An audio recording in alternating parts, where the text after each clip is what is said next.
feature that I think I certainly didn't know a lot about in Cubase for a long time.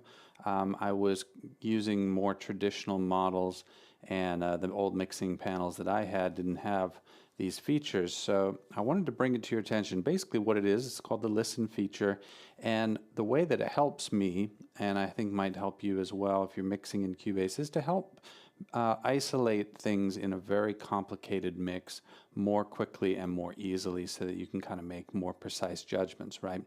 So essentially the listen feature is part of the control room, which I believe is only part of Cubase Pro, so you may or may not have access to this feature if you are using one of the other versions or licenses of Cubase. But the control room, if you have it, I think a lot of people maybe don't use it because just setting up a standard output is easier. In addition to the listen feature, the control room has some really nice additional features, which I'll just name a few of them in case you don't know about them, but they're not exactly well, they're very useful if you do this stuff a lot. Okay, one is you can have a control room level, so you can change the output to your monitors without actually changing the mix internally. So it's not like bringing your master fader down, where if you were to actually do a render of that, it would actually be a lower level. You can actually set your listening level to whatever separately from what the mix level is, and that's really helpful. It's also got a talkback feature if you're doing live recording. There's the ability to do talkback and interject your voice into a recording session over headphones to Performer's control room. Makes that really easy. It's also very easy in the control room to set up 5.1 surround sound for mixing. It's also easy to add effects onto your not the master bus, but your listening bus. So if you wanted to set up room correction, for example, you could add that into your control room, but it doesn't go on the render that you have coming out of your master bus. So there's a number of features that make the control room really helpful. I'll talk very briefly about how you might set this up. When you are in Cubase, you go up to the studio and you go to connections and you go over here to control room. Now typically on non-control room setups, you'd have the output here and you'd have your audio device set up here. If you use control room, basically you ignore the outputs entirely. So in control room, I have my output set there as my device, and then my standard outputs here. The control room kind of appropriates those outputs, and I no longer use the outputs tab in this window for anything, right? So you have to have the control room set up like this. You should be getting sound out of it. And then on the right-hand side of your screen, if you open up the right zone like this, then you get a tab for control room or CR. And here's a bunch of stuff about setting up down mixes and 5.1, setting up different sets of monitors if you want. I'm not really getting into that. What I'm getting into here is this listen feature. And you have to have this button, this listen enabled button clicked so that it's illuminated. And then you have two sliders here. The listen volume is basically like what volume you're going to hear when you click listen.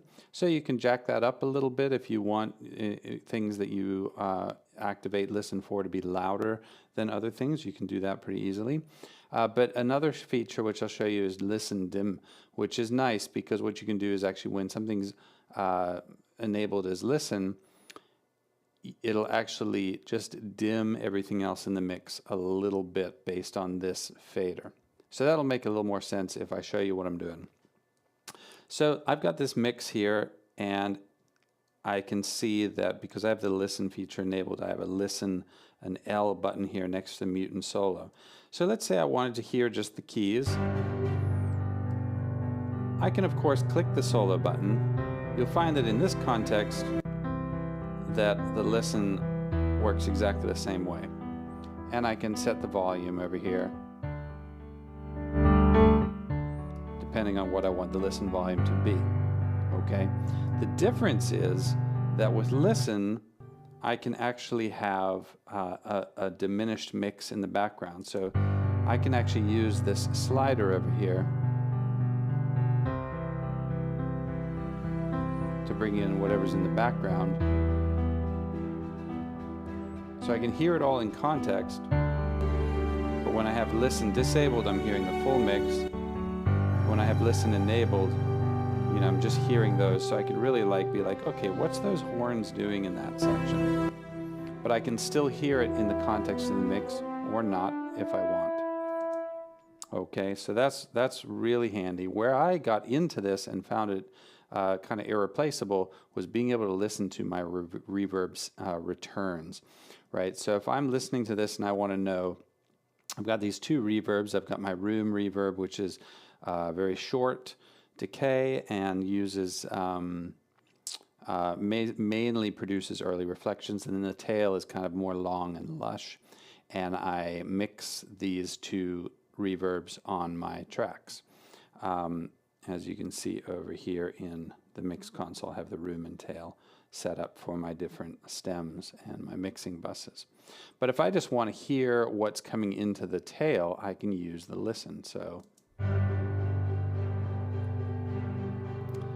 and this is not giving me any of the mix background. If I click solo, I get not only the reverb, but I also get everything that's being sent to the reverb. I mean, that's a nice feature, because when you click solo, you want that to happen. The same thing happens over here.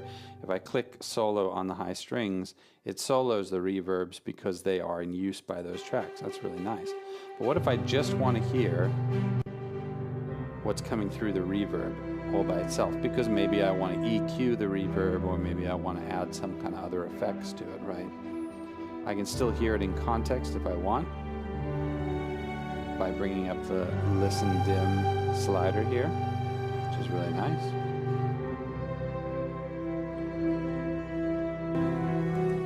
So being able to listen to just the output of that reverb return helps me understand what's going on in that effect, since it is a send and I don't have to hear anything else. Any of the the raw signals that are blended with that.